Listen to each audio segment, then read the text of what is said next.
Buen día para todos. Estamos en el capítulo 16 para allá Tajaremot. Dice la para allá: el Eterno habló a Moshe después de la muerte de los dos hijos de Aarón. Dice Rashi: ¿por qué la Torah dice esto? Rabbi Elazar ben Azaria lo explicó con una parábola. Esto puede ser comparado a un enfermo a cuya casa entró un médico. El médico le dijo: no comas alimentos fríos y no te acuestes en un lugar húmedo. Después vino otro médico y le dijo: no comas alimento frío ni te acuestes en un lugar húmedo para que no mueras como murió fulano. Al decirle esto es obvio que el segundo médico lo incitó a seguir sus instrucciones mucho más que el primero. Es por la misma razón que en este versículo la Torá primero declara que Dios habló después de la muerte de los hijos de Aarón. Y luego prosigue: y el Eterno dijo a Moshe: habla a tu hermano Aarón que no venga en todo momento al santuario. Con ello quería advertirle que no entrase para que no muriese como habían muerto sus hijos. El lugar santísimo Kodesh HaKodashim era el sitio de mayor santidad en el santuario. Era la cámara donde se guardaba la arca del testimonio, donde estaban depositadas las tablas que Dios había entregado a Moshe. Estaba separado del resto del santuario por el velo y la cubierta a la que se hace alusión en el versículo 16:2 se refiere a la tapa de oro que recubría el arca. Aquí primero que todo el Orahai Makadosh pregunta: el Eterno habló a Moshe después de la muerte de los dos hijos de Aarón. Y después dice de nuevo: el Eterno dijo a Moshe: habla a tu hermano Aarón. Entonces, ¿qué fue lo que habló el Eterno a Hashem, a Moshe, al principio? Que dice: el Eterno habló a Moshe. Orahai Makadosh dice y explica de que Mekivanche Moshe Rabenu, él no fue como los demás profetas. Su profecía fue mucho más elevada, como dice que Hashem habló con él frente en frente, y no como los demás profetas que habló por ellos en sueños o cosas así. Entonces, como Moshe tenía un nivel mucho más alto que los demás, pues Moshe hubiera podido pensar de que todo lo que a Kadosh Baruj Hu le dice a Aarón de no entrar todo el tiempo en el santuario, eso tiene que ver con Aarón y sus hijos, pero con él no tiene nada que ver, porque Hashem todo el tiempo habla conmigo. ¿Cuál sería el problema de que yo entrara o no entrase?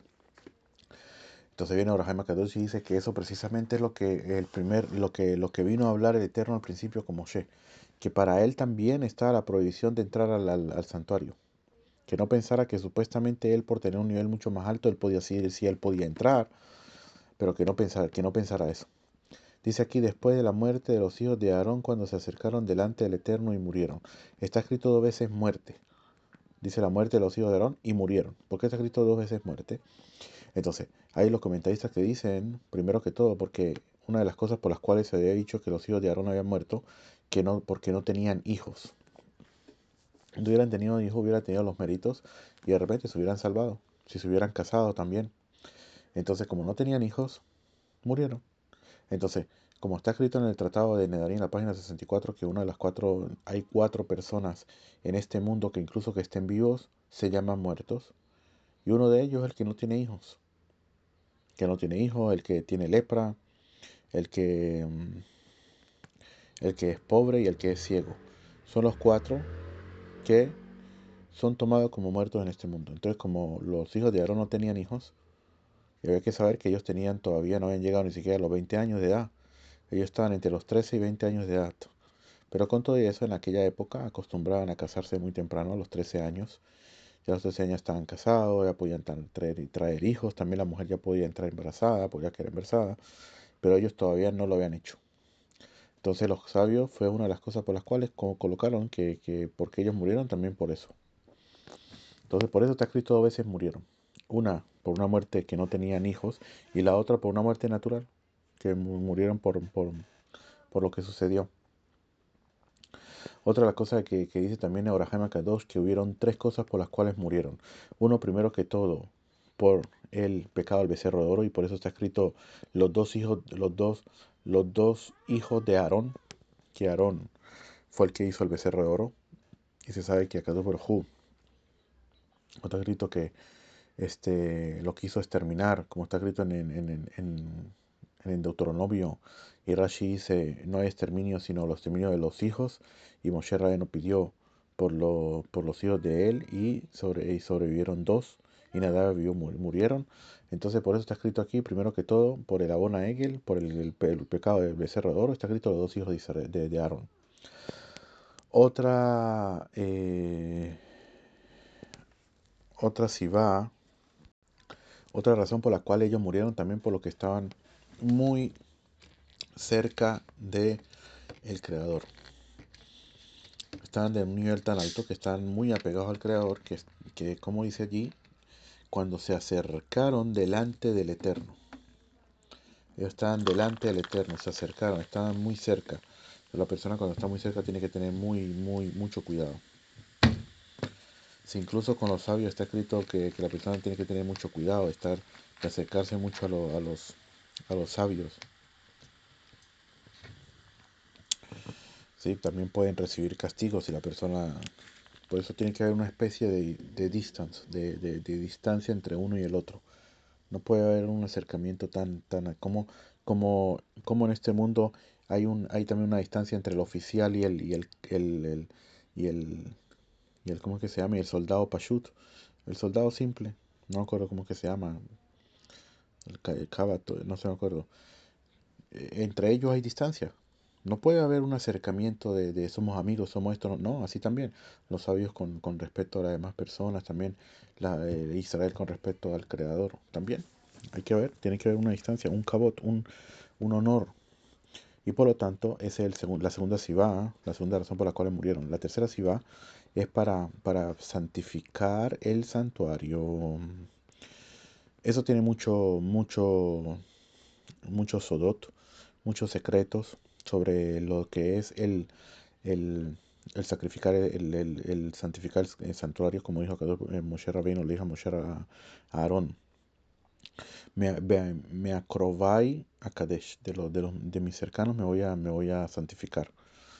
Y ellos murieron precisamente en la inauguración del templo para que las personas tuvieran mucho temor, no solamente las personas, sino todas las generaciones, este, los Kohanim, todos los demás, de el trabajo en el Bet HaMikdash, de no tomarlo así de sencillo y faltar el respeto. Tomarlo como si fuera cualquier tipo, así como si la persona, el Cohen como va a trabajar, servir en el Bet HaMikdash, lo toma como si fuera un trabajo o cualquier tipo de trabajo, puede hacer lo que quiera, puede hacer esto, no.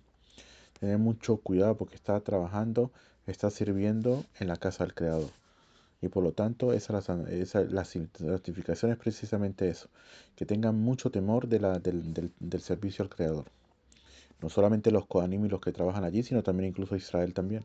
Que Israel también en otro caso, pero la gente dice, si así son los tzadikim que quedó por Job, fíjate cómo le da castigo, ahora nosotros que no estamos en ese rango, con mucha más razón. Esa otra también que dicen los sabios. Otro que dice el Ben Ish Hai, está escrito los dos hijos de Aarón. No está escrito Nadab y Abiú. ¿Por qué no está escrito Nadab y Abiú? La muerte de Nadab y Abiú, es decir, la muerte de los dos hijos de Aarón. Para colocar a los hijos de Aarón por debajo de Aarón. Ellos hicieron algo, lo que ellos hicieron, ellos supuestamente pensaron que ya estaban en el rango, en el nivel de su padre, para poder hacer lo que ellos iban a hacer, lo del lectoret que ellos iban a hacer, a sacrificar ahí en el Betamigdash, pero la verdad es que no. Por eso la Torah los toma todavía como Tafel. Tafel es como secundario a su padre. Por eso no coloca los nombres de ellos. No dice nada de ellos, sino los hijos de Aarón. O sea que ellos siguen siendo secundario a Aarón. Aarón es lo principal y lo importante. Y no, los hijos van detrás de él, secundarios. Pero no puedes decir que los hijos ahora son están más aptos que su padre o todo lo demás, ya que todo este,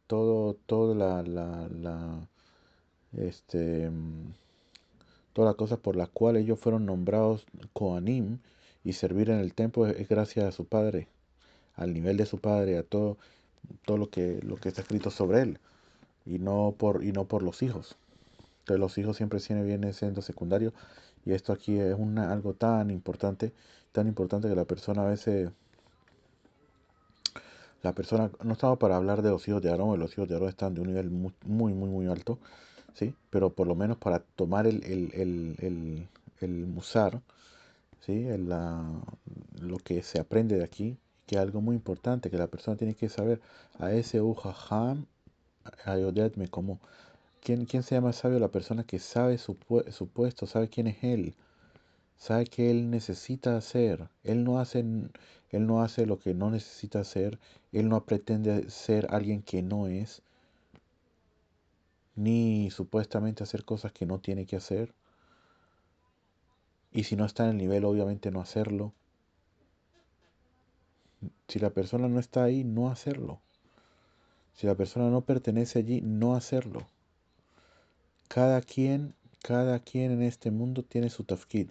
Cada quien fue creado para hacer algo nadie puede tomar la persona no puede vivir y tomar el trabajo que tiene que hacer el otro. Y que tiene que hacer el otro y el otro. Y tú cuando vas a hacer el trabajo tuyo. A ti te dieron un trabajo para ti. Tú no puedes agarrar no, yo ahora quiero hacer algo diferente. Eso no es suficiente para mí. Yo quiero hacer lo que hace el otro. No, no, no, no. No es así. El creador dijo, así tiene que ser. Punto. No hay discusión, no hay nada. No hay preguntas, no hay nada. Se acabó. Tú quieres ser alguien más o algo por el estilo, no sé qué. Trabaja. Haz lo que tienes que hacer. Si tienes que necesitas hacer ese procedimiento, algo por el estilo, trabajo, esto, lo otro. La persona no puede supuestamente de un día para otro ya decidir, como un deportista, un día para otro ya decidir, yo voy para las Olimpiadas. No, papito, tú no estás en nivel de Olimpiada ni nada por el estilo. Primero trabaja en ti mismo. Primero trabaja fuertemente, fuertemente día y noche, sin parar, hasta que llegues al nivel y ahí sí hablamos y que tengas un entrenador. De ahí vemos la importancia que si incluso para ir ¿cómo es que se llama? A las Olimpiadas, que son cosas de este mundo, la persona necesita un entrenador que lo entrene y que lo lleve y que lo dirija para que él pueda llegar y pueda ganar ¿cómo es que se llama? La medalla de oro y todo lo demás que ganan allí, la copa y eso. Ahora la persona que quiera llegar en el mundo venidero, no estamos hablando de este mundo venidero, y piensa que él va a llegar solo. ¿Cómo es posible que piense que va a llegar solo? No tienen, para las cosas de este mundo se necesitan entrenadores y cosas que supuestamente la persona lo colocan como algo muy importante. Las Olimpiadas, esto, el Mundial y todo lo demás. Todos tienen un entrenador que los entrena y les dice qué tienen que hacer. Estamos hablando del mundo venidero, no va a tener un entrenador, un guía que lo guíe. Él mismo se va a estar guiando. ¿A dónde va a llegar? ¿A dónde va a llegar con eso? Eso es un problema, eso es un problema. Un problema que en esta generación se ve en muchos lados. Cada persona piensa que él es el rabino, él es el que decide. Yo decido qué hacer, yo decido qué tomar, yo decido quién soy, yo sé qué tengo que hacer. Siga decidiendo y vamos a ver a dónde te va a llegar esas decisiones a la final. Como dice en el Pirkei Avot en el capítulo 1, ¿qué dice en las últimas, creo que 16, 17, que dice allí, creo que es Rabban Gamliel que dice allí, este, procúrate un Raf y deshazte del Safek, de las dudas. Obviamente la persona todo el tiempo tiene dudas si tengo que hacer esto o no lo tengo que hacer, si eso es para mí, no es para mí. Todo ese tipo de dudas. Dudas en hebreo se dice Safek. Safek tiene gematria 240. 240 es la gematria Amalek. Todas las Safek, todas las dudas que tiene la persona en este mundo, si algo nuevo, todo eso es Amalek. Todo eso es Amalek. Y para que la persona no tenga ese tipo de dudas ni nada por el estilo, tiene que tener quién. Procúrate un rabino, un guía que te diga, que te lleve. Muy importante, seguimos. El Eterno dijo a Moshe, habla a tu hermano Aarón, que no venga en todo momento al santuario al interior del velo frente a la cubierta que esté sobre el arca, para que no muera, pues con una nube yo me aparezco sobre la cubierta. Dice Rashi, para que no muera, pues si entra al lugar santísimo cuando no le está permitido, morirá. Rashi precisa esto porque la frase Veloy Amut literalmente dice y no morirá por esta razón.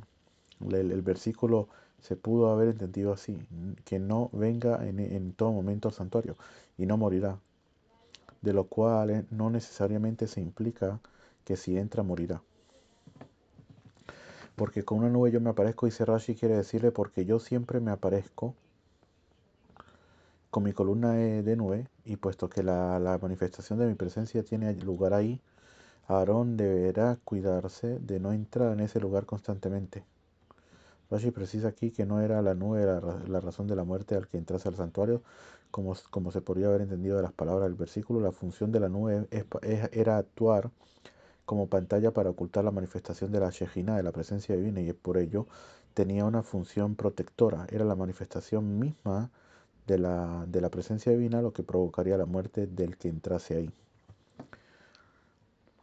Este es el sentido simple del versículo, y nuestros maestros lo interpretaron del siguiente modo: Aarón no debería entrar al lugar santísimo excepto con la nube de incienso que deberá ofrecer ahí.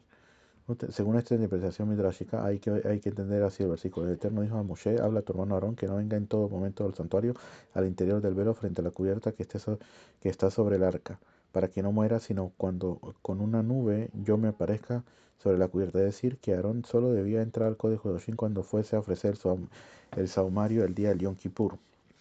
Con respecto a la primera interpretación simple del versículo, hay aquí varios cambios. Primero, el término aquí, que no es entendido en el sentido de que por qué, sino en el sentido si no o excepto. Segundo, la nube aquí aludida no se refería a la columna de nube que acompañaba a los israelitas en el desierto y se indicaba la manifestación, sino indicaba la manifestación de la presencia divina, sino a la nube de humo que salía del saumerio quemado por el Cohen Gadol. ¿Okay? Y tercero, el verbo aré, que sería como hacerte ver o ver, ¿sí? En la cual me hacía ver. Tendría aquí un sentido futuro y no indicaría una acción presente continua. Aquí también hablan sobre no entrar, que no venga en todo momento al santuario. Porque es muy importante. Hay momentos para bien, momentos para mal, momentos que son de gracia, hay momentos que son al revés, momentos que son buenos, momentos que no son buenos. Para esto siempre hay momentos, incluso un momento como para entrar al santuario. Para poder entrar al santuario hay que estar en un nivel muy elevado. No en cualquier momento cualquier persona puede entrar al santuario. Eso es lo que quiere decir. La persona, no solamente en esto, sino también vamos a tomarlo nosotros como el día a día, de que entramos a la pequeña a la sinagoga, donde estudiamos, donde estamos, no, donde estamos estudiando, estamos con un libro, esto, lo otro. No todo el tiempo. No todo el tiempo. ¿Por qué? Porque la persona puede tomar las cosas a la ligeras y después empezar a faltar el respeto. No todo el tiempo. El tiempo cuando llegue y cuando lo hagas, hazlo bien. Es lo más importante. Hazlo bien para que, como dice aquí, para que no tenga otras intenciones la persona. Con esto Aarón vendrá al santuario. Con esto dice la gematria, dice Rashi, la gematria equivale a 410, que es el número de la alusión a los 410 años que duró el primer templo. ¿Qué tiene que ver una cosa con la otra? Quiere decir de que aquí, con esto, o sea, Aarón vendrá, que de aquí vemos de que Aarón entraba, en los 410 años entraba él, incluso que ya había muerto, pero el alma de él entraba con el Cohen, que estaba en aquella época como el gran sacerdote, ¿sí? Y él hacía la quemada del saumerio, hacía todo lo que tenía que hacer el Yom Kippur. El Aarón, el alma de Aarón entraba en él y estaba con él. De ahí se entiende eso. Con esto Aarón vendrá, dice, es decir, e incluso esto de entrar no deberá hacerlo en todo momento, sino solo en Yom Kippur, como se explica al final de esta sección, en el séptimo mes, en el séptimo día del mes. Seguimos con un ovillo de las reses en ofrenda de pecado y un carnero en ofrenda de asesión. Se vestirá con una túnica sagrada de lino, pantaloncillos de lino estarán sobre su carne, se ceñirá con una faja de lino y se pondrá en la cabeza una cofia de lino. Son vestimentas de santidad. Vamos a vernos hasta aquí. Una túnica sagrada de lino. Esto nos informa que el Kohen Gadol no realiza su servicio en el interior del Kodesh HaKodashim con las 8 vestiduras sacerdotales con las cuales realiza su servicio en el exterior. En el exterior sí lo hace con las 8 vestimentas, pero adentro lo hace solamente con 4 de él, las cuales llevan oro. Las de 8 tienen oro, puesto que un acusador no debe ser defensor. ¿Qué tiene que ver una cosa con la otra? Eso hablamos también en los audios pasados, que en el tratado de Rosh Hashanah, la página 26, donde dice que el Kohen Gadol no podía entrar con vestimenta de oro porque eso va a recordar el, el incidente del becerro de oro y por lo tanto no puede entrar con esas vestimentas porque, como dice aquí, el acusador no puede ser un defensor, el oro no puede ser un defensor ahora a querer expiar los pecados de Israel. Por lo tanto, no podía entrar con ellos, sino que entraba con las ropas comunes, que eran las cuatro ropas normales, y se vestía de blanco. En vez de ello, el Kohen Gadol únicamente deberá desempeñar ahí su servicio con 4 vestimentas como un sacerdote común y todas ellas eran de lino. Se vestirá con una túnica sagrada. Esto enseña que deben ser propiedad del Ekdesh. Ekdesh quiere decir que propiedad del Bet HaMikdash, del tabernáculo, propiedad de ellos. Se pondrá en la cabeza, como lo dice el Targum, lo cual significa deberá ponerlo en su cabeza. Deberá lavar su carne en agua. Eso vamos a ver aquí. En ese día Yom Kippur, el Kohen Gadol precisará la inversión en una mikve cada vez que se cambie de ropa. 5 veces se cambiaba la vestidura en ese día cuando iba al servicio en el interior del lugar santísimo al servicio en el exterior del lugar santísimo y cuando iba del servicio exterior al servicio interior. Se cambiaba las vestiduras sacerdotales que contenían oro, utilizadas para el servicio exterior por vestimenta blanca de lino, utilizadas para el servicio interior en el lugar santísimo y también viceversa, se cambiaba la vestimenta blanca de lino por la vestimenta de oro. En cada muda de ropa, el Kohen Gadol requería de la inmersión de todo su cuerpo en una migbe y 2 lavados de las manos y los pies en la fuente. Consagraba, hacía cada vez que cambiaba las vestimentas para santificarse, para hacer lo que seguía hacer.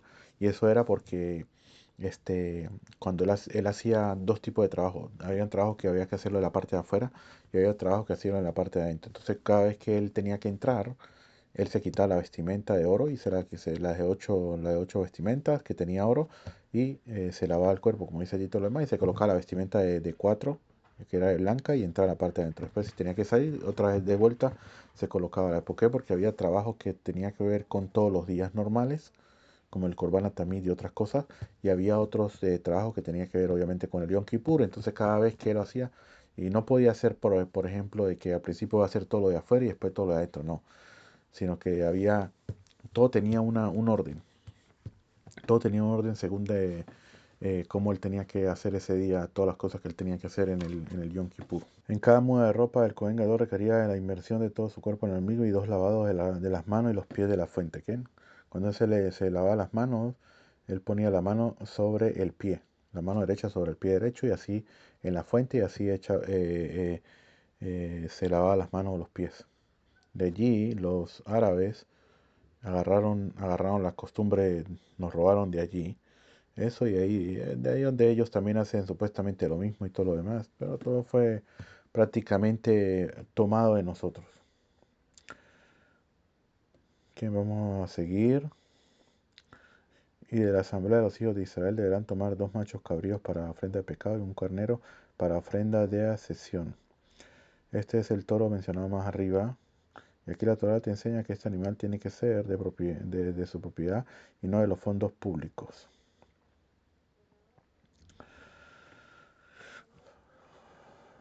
Y Aarón deberá acercar el novillo de la ofrenda de pecado que es suyo y hará expiación por sí mismo y por su casa. Esto quiere decir que confesará su falta y la falta de su casa sobre el toro.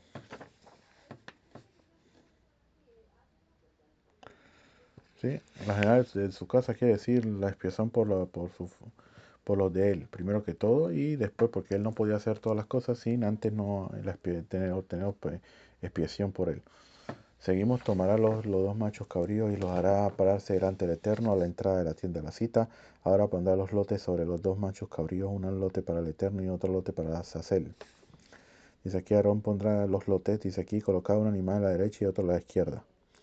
Metía sus dos manos en una urna de lotería y sacaba el lote con la mano derecha y la otra con la izquierda. Luego colocaba los dos lotes sobre los animales. El animal en cuyo lote estaba escritas las palabras para el Eterno era ofrecido al Eterno, y aquel cuyo lote estaba escritas las palabras para Azazel era enviado para Azazel. Pero por lo normal, ahí en el Tratado de Yomá, donde dice que siempre en la mano derecha le salía Yud Kei Vav Kei para el Eterno, y en la mano izquierda para Azazel, ya que la derecha representa la misericordia y la izquierda representa el juicio. Entonces siempre le salía así, hasta tanto. Azazel, este nombre designa una montaña severa y dura, en un precipicio muy elevado, puesto que más adelante dice que esto significa una tierra cortada. Más adelante vamos a ver de que dice que lanzaban ese cordero, lo lanzaban por ese precipicio, lo lanzaban allí y no alcanzaba a llegar a la parte de abajo cuando ya se lo habían comido el Yetzer Hara y todos los demás, en todos sus secuaces, como se dice, todos los de él. Y ese era como decir la comida para el Yetzer Hara. Y así prácticamente lograban callarlo.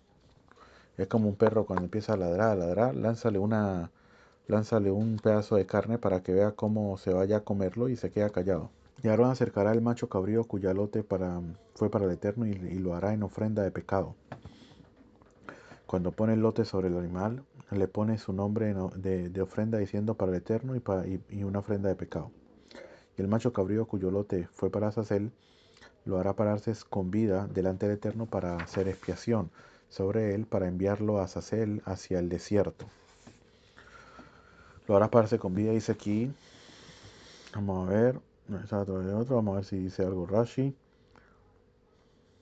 Lo hará pararse mientras está con vida. Por otra parte, porque la Torah dice que el animal está vivo, puesto que se declara que hay que enviarlo a Azazel y todavía no sé si el enviarlo es para la muerte o para la vida. Por esta razón aquí se enfatiza que lo hará pararse con vida, lo cual implicaba que el hacerlo que se pare deberá tener lugar mientras esté vivo, pero solamente hasta que es enviado. De aquí se infiere que el enviarlo era para la muerte, es decir, que era enviado para que muriera. Con respecto al animal enviado a Azazel, la Torah no especifica en ningún lugar qué debería hacerse con él, sino solo que se lo envíen.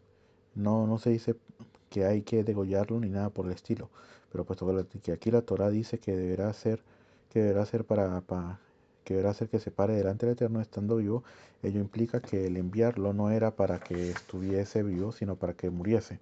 El animal era llevado al precipicio designado, de allí era arrojado hacia abajo. El animal caía rodando por la ladera de la montaña y antes de que llegase a la mitad de la misma, su cuerpo quedaba despedazado por efecto de la caída. Un efecto de la caída, como trae el tratado de Abioma, como dijo también, que se agarraba y tomaba todo también, su parte de la carne. De todas maneras, fíjate, hay una cosa que dicen también los sabios muy interesante, que agarraban el que era el macho cabrío para el Eterno, lo degollaban y le hacían todo enfrente del otro macho cabrío, porque el otro estaba, como está dice ahí, que estaba vivo. Que eso prácticamente lo que quiere decir aquí. Hacían todo el proceso del degollo y todo eso enfrente de él. Y a él que lo llevaban subiendo una montaña y todo lo demás. Fíjate, la persona decía, así es como, dice así, explican los sabios, así es como el Rasha. Que en el Rasha ve como Hashem mata al tzadik, a este macho cabrío que es para el Eterno. Lo mata y todo lo demás. Y él, de lo mejor, tiene dinero, no le hace falta, tiene de todo tipo de deseos, puede cumplirlos, puede hacer lo que le da la gana. Pero él no sabe que lo que está teniendo y todo lo demás, simplemente porque lo están subiendo a la montaña, pero pronto lo van a dejar a caer por el precipicio. Así explican los sabios. Ahora acercará el macho cabrío cuyo lote fue para el Eterno y lo hará en ofrenda de pecado. Cuando pone el lote sobre el animal, lo pone sobre la ofrenda diciendo para el Eterno una ofrenda de pecado. Eso fue lo que vimos anteriormente. ¿Qué? ¿Sí? Para enviarlo a hacer sobre el desierto, para hacer expiación sobre él, es decir, que debería confesar su falta sobre el animal como está escrito y confesará sobre él. Aarón acercará el novillo de su ofrenda de pecado y hará expiación por sí mismo y por su casa, luego degollará el novillo de su ofrenda de pecado.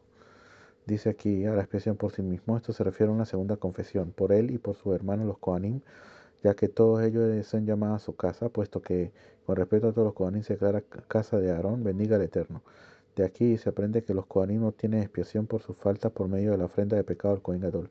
Ahora bien, toda la expiación obtenida gracias a esta ofrenda de pecado es únicamente por la impureza del templo o por las ofrendas consagradas, como se declara, y hará expiación sobre el santuario por las impurezas.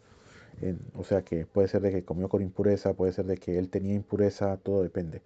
De encima del altar, es decir, del altar exterior, que está delante del Eterno. Es decir, al lado del altar exterior que está frente a la entrada del santuario, y ese es el lado occidental. Así dice aquí Rashi. Deberá tomar una paleta llena de brasas ardientes de encima del altar que está delante del Eterno y su puñado de 3 dedos lleno de especias de incienso finamente molido, y llevarlos al interior del velo. Colocará el incienso sobre el fuego delante del Eterno, de tal modo que la nube de incienso cubra la cubierta que está sobre las tablas del testimonio, para que no muera. Y finalmente molido, porque la Torah dice que el sahumerio debe ser finamente molido, aunque no todo el sahumerio era molido finamente, puesto que se declara al respecto, lo molerá finamente. No obstante, aquí se le enfatiza de nuevo para indicar que debía ser el más fino de lo fino, pues en la víspera del Yom Kippur lo regresaba al mortero para que fuera molido nuevamente sobre el fuego que está dentro del brasero, para que no muera, pero si no hace conforme su prescripción, se hará acreedor de la pena de muerte, dice Rashi. Deberá tomar un poco de sangre del novillo y rociar de sus dedos sobre el frente occidental de la cubierta, y frente a la cubierta rociará 7 veces de la sangre con su dedo.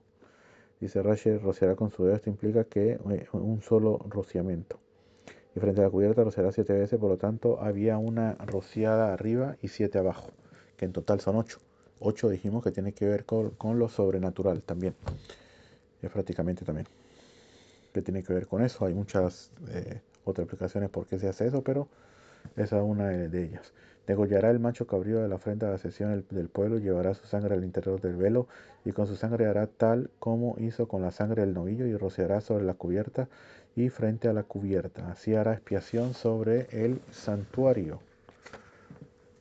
por las impurezas de los hijos de Israel y por los pecados intencionales de entre todos sus pecados, y asimismo hará para la tienda de la cita que reside con ellos en medio de sus impurezas del pueblo, dice Rashi, por aquello que el toro de la ofrenda del pecado hace expiación en favor de los Kohanim. El macho cabrío hace expiación por Israel, y este es el macho cabrío cuyo lote había sido designado para el Eterno.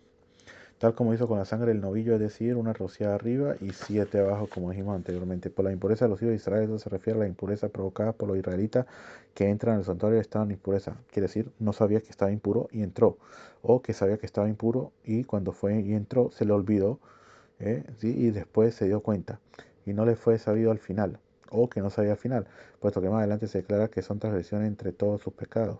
Y el término hatá se refiere siempre a una transgresión cometida sin intención. Y por su pecado intencional, es decir, incluso que los que entran intencionalmente al santuario están en estado de impureza. O sea que ellos sabían que están impuros. Asimismo hará para la tienda de la cita, en el sentido de que igual que roció, al igual que rocío de la sangre de las dos ofrendas, el toro y el macho cabrío, en el interior del velo santísimo mediante un rozamiento arriba y 7 abajo, así también deberá rociar sobre el velo desde el exterior con un poco de las dos sangres, un rozamiento arriba y 7 abajo, que reside con ellos en medio de sus impurezas. Esto enseña que a pesar de que ellos estén en medio de la impureza, la presencia divina está entre ellos. Que en eso viene a hablarnos bastante sobre eh, incluso eso es lo que, fíjate, tan importante, que incluso la persona no actúe como debe ser y esté en pureza. Con todo y eso, Hashem se encuentra allí. Fíjate lo que es. Reside con ellos en medio de la impureza. Ninguna persona estará en la tienda de la cita cuando él entre para hacer expiación en el santuario, hasta que salga y hará expiación por sí mismo y por su casa y por toda la asamblea de los hijos de Israel. Dice aquí, saldrá hacia el altar que está delante del Eterno. Esto se refiere al altar interior de oro, la cual está delante del Eterno dentro del santuario. Pero si este altar estaba dentro del santuario, ¿por qué la Torah dice que saldrá? Con ello implicando que el altar está afuera, que no es el caso. En realidad dice que saldrá porque había efectuado los rociamientos de sangre en el velo, y en ese momento estaba parado en el área que se extiende desde el altar de oro hacia el interior del lugar santísimo, y había rociado en dirección al velo, y para las aplicaciones de sangre le era necesario salir del área que se extiende del altar hacia afuera para que comenzara las aplicaciones de sangre en el altar a partir de la esquina noroeste. ¿Bien? Y hará expiación. Y sobre él hará expiación. ¿Y cuál es la expiación? Tomará de la sangre del novillo y de la sangre del macho cabrío mezcladas una con otra.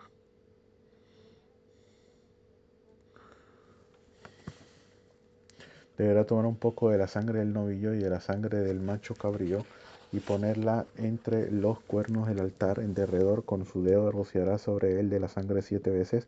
Así lo purificará y lo consagrará de las impurezas de los hijos de Israel.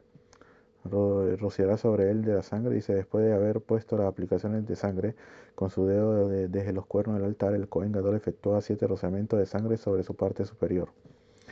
Cuando haya terminado de hacer expiación por el santuario, la tienda de la cita y el altar, deberá acercar el macho cabrío vivo. Aarón apoyará sus dos manos sobre la cabeza del macho cabrío vivo y confesará sobre él todas las iniquidades de los hijos de Israel y todos sus pecados intencionales de entre todos sus pecados, y los pondrá sobre la cabeza del macho cabrío. Dice aquí Rashi, así lo purificará del pasado y lo consagrará para el futuro. O sea, el pasado es decir de los casos de impureza, y de los futuros es decir lo consagrará en el sentido de que a partir de ahora deberán cuidarse de no profanarlo en el futuro. ¿Sí? El macho cabrío lo enviará lejos con un hombre designado hacia el desierto. Un hombre designado es decir que ha sido preparado para que esta tarea desde el día anterior. O sea que fue designado para aquello. Dice, es por eso que Rashi señala aquí que se trata de un hombre ya preparado para esto, pues desde el día anterior se le decía que para el día siguiente quedaba fijado para la tarea. Ahí dicen, también interesante, de que esa persona que llevaba el corbán ese de Azazel, él no, ese mismo año él moría, y que ellos sabían de que él iba a morir ese año, y era el que mandaban. Así dice. Eh, Vamos a ver si dejamos aquí en Aarón vendrá. Sí, vamos a dejarlo aquí en el versículo 23, donde dice: Aarón vendrá a la tienda de la cita y se quitará las vestimentas de lino. Bien, que tengamos buen día. Besado.